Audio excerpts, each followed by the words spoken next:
शिवाय।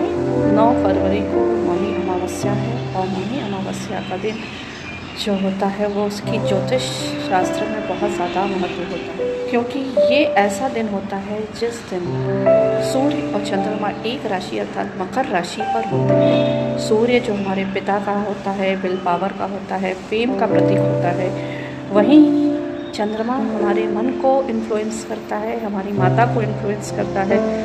तो इस समय चंद्रमा बहुत ही कमज़ोर स्थिति में होता है। ऐसी स्थिति में ज्योतिष की दृष्टि से देखा जाए तो हमें दान अवश्य करना चाहिए। इस दिन सबसे पहले हमें चंद्रमा के उपाय करने चाहिए, अर्थात हमें किसी पवित्र नदी में स्नान ज़रूर करना चाहिए। ऐसा करने से हमारा मन शांत होता है। मंत्रों के जो उच्चारण और ध्वनियाँ होती हैं, उस समय जब हम नदी में शांति से नहाते हैं तो हमारे मन को वो शांत करता है और हमारे चंद्रमा को मजबूत करता है। जैसा कि हम सभी जानते हैं कि सूर्य को हमारे शरीर में पिंगला नाड़ी और चंद्रमा को ईड़ा नाड़ी रिप्रेजेंट करती है और उससे इन्फ्लुएंस होती है।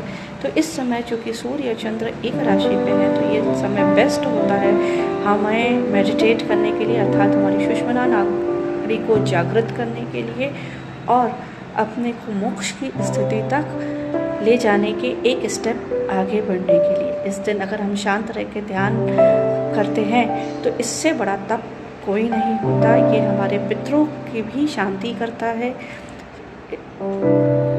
कहते हैं मौनी अमावस्या वाले दिन अगर शनि के दान अगर हम करते हैं, शनि के उपाय करते हैं तो बहुत ज़्यादा हमें फलित होते हैं और शनि की शांति होती है। उस दिन काले तिल, कंबल, छाता का दान हमें अवश्य करना चाहिए।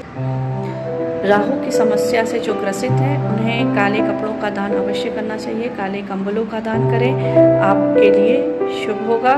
मौनी अमावस्या के दिन भगवान विष्णु की पूजा का भी दिन होता है। इस दिन भगवान विष्णु की पूजन पूरी श्रद्धा से किया जाता है। विष्णु सहस्त्रनाम का पाठ करना उस दिन बहुत शुभ माना जाता है। इस दिन कहते हैं अगर हम पीपल के पेड़ लगाते हैं तो आपके पितरों की शांति होती है। पीपल का पेड़ आप लगाइए या बरगद का पेड़ लगाइए, उस दिन आपके लिए बहुत शुभ होगा।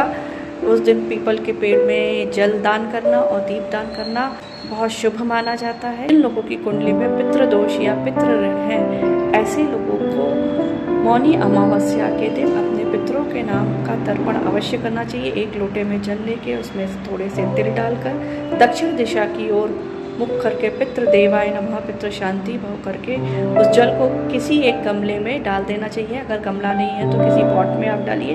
बाद में उस जल को किसी पेड़ में आपको डाल देना चाहिए, आपके लिए शुभ होगा। सूर्य देव को उस दिन जल चढ़ाना अत्यंत शुभ माना जाता है। उस दिन सूर्य देव को जल चढ़ाते समय उसमें लाल फूल, रोली, लाल चंदन डालकर आप अगर जल चढ़ाते हैं तो आपका सूर्य मजबूत होता है। इस दिन अन्न का दान करना बहुत शुभ माना जाता है। पितरों की शांति के लिए और ग्रहों की शांति के लिए आपको इस दिन इन काली चीज़ों का दान, तिल का दान अवश्य करना चाहिए।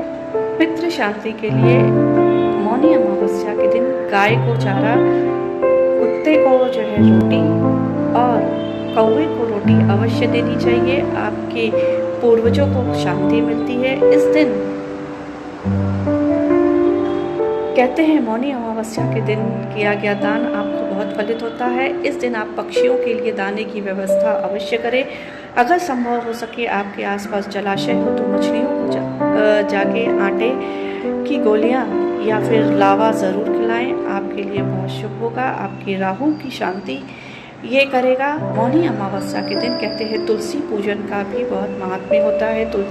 तुलसी भगवान विष्णु को बहुत प्रिय होती है। इस दिन माता तुलसी की जड़ में अगर हम थोड़ा सा कच्चा दूध डाल देते हैं और उनकी पूजा पूरी श्रद्धा से करते हैं तो आपके लिए के घर में बहुत पॉजिटिव एनर्जी आती है। मौनी अमावस्या के दिन पितरों के नाम का तिल से हवन करना बहुत ज़रूरी होता है। इस दिन आप पितृ स्तोत्र से चाहे तो हवन कर सकते हैं। ये आपके घर की नकारात्मक ऊर्जा को जहाँ एक और निकालेगा वहीं आपके पितरों को भी शांति देगा। मौनी अमावस्या के दिन दीप दान का बहुत बड़ा महत्व होता है। इस दिन अगर हम अपने पानी की जगह पर एक दिया जलाते हैं, कुएं या बावड़ी के पास दिया जलाते हैं, अपने मेन गेट के दाईं और दक्षिण दिशा की ओर मुख करके दीपक जलाते हैं। ईशान कोण में शुद्ध देशी घी का एक दीपक जिसमें एक लाल रंग की बत्ती डाल के जलाते हैं तो हमारे घर में सुख शांति का वास होता है और हमारे पितृ बहुत प्रसन्न होते हैं। इस दिन पीपल के पेड़ के नीचे दीपक जलाना, तुलसी के पेड़ के नीचे दीपक जलाना और बेल के पेड़ के नीचे दीपक जलाना भी बहुत शुभ होता है। हमारे पूर्वज बहुत प्रसन्न होते हैं और ईश्वर की कृपा हमारे ऊपर ज़रूर बरसती है अगर हम इन उपायों के साथ साथ सत्कर्मों में विश्वास रखते हैं और अपने आचरण को शुद्ध रखते हैं। जो लोग बहुत दिनों से बीमार चल रहे हैं, मान्यता ये भी है कि उस दिन अगर आप कच्चे दूध में अपनी छाया देखकर छाया दान करते हैं और उस दूध को किसी कुत्ते को पिला देते हैं तो आपके रोग धीरे धीरे समाप्त होना शुरू हो जाते हैं। अगर आप भगवान शिव को गंगा जल आज के दिन चढ़ाते हैं और उनको काले तिल भगवान के ऊपर चढ़ाते हैं तो आपके पितृदोष से आपको मुक्ति मिलती है। इस दिन शाम के समय अगर महामृत्युंजय का जाप आप करते हैं तो आपके जीवन में आपके शारीरिक जो भी कष्ट होते हैं और अकाल मृत्यु का जो भय होता है उससे आप मुक्त होते हैं। ग्रह बाधाओं के कारण काफ़ी समय से बीमार व्यक्तियों को आज के दिन कोशिश करनी चाहिए कि दवाओं का दान अवश्य करें। कोई भी व्यक्ति ज़रूरतमंद जिसे दवाएं औषधि चाहिए उसके इलाज की व्यवस्था करिए। आपकी बीमारियां धीरे धीरे ठीक होना शुरू हो जाएगी। खिचड़ी का दान, छाते का दान, जूते का दान, कंबल का दान आज के दिन बहुत शुभ माना जाता है। ये आपकी बहुत सारी ग्रह बाधाओं से आपको मुक्त करेगा। मान्यता ये भी है कि घर को नकारात्मक ऊर्जाओं से बचाने के लिए आज के दिन अगर आप तुलसी की जड़ की विधिवत पूजन करके उसे अपने मेन गेट पे टांगते हैं तो आपके घर में पॉजिटिव एनर्जी बनी रहती है। संक्षेप में बोला जाए तो मौनी अमावस्या के दिन गाय, कौवे, कुत्ते और निर्धन के लिए भोजन अवश्य निकालना चाहिए। पक्षियों को दाना डालना, चींटियों को दाना डालना और मछलियों को दाना डालना इस दिन शुभ होता है। इस दिन अगर हम मौन रहकर ध्यान करते हैं तो उससे बड़ी तपस्या कोई नहीं होती। पवित्र नदियों में स्नान करना और विष्णु सहस्त्रनाम का पाठ करना और वृक्षारोपण करना इस दिन बहुत शुभ होता है। पीपल, बरगद और शमी के वृक्ष को उस दिन लगाना आपके जीवन की बहुत सारी समस्याओं से आपको आशा करती हूँ कि ये इन्फॉर्मेशन आपके लिए बहुत उपयोगी साबित होगी। इसे दूसरों के साथ शेयर ज़रूर करें, वीडियो को लाइक करिए और चैनल को सब्सक्राइब करना बिल्कुल ना भूलिए। आपकी कोई समस्या है तो उसे आप कमेंट बॉक्स में ज़रूर लिखिए, मैं उसका समाधान करने की पूरी कोशिश करूँगी। नमः शिवाय।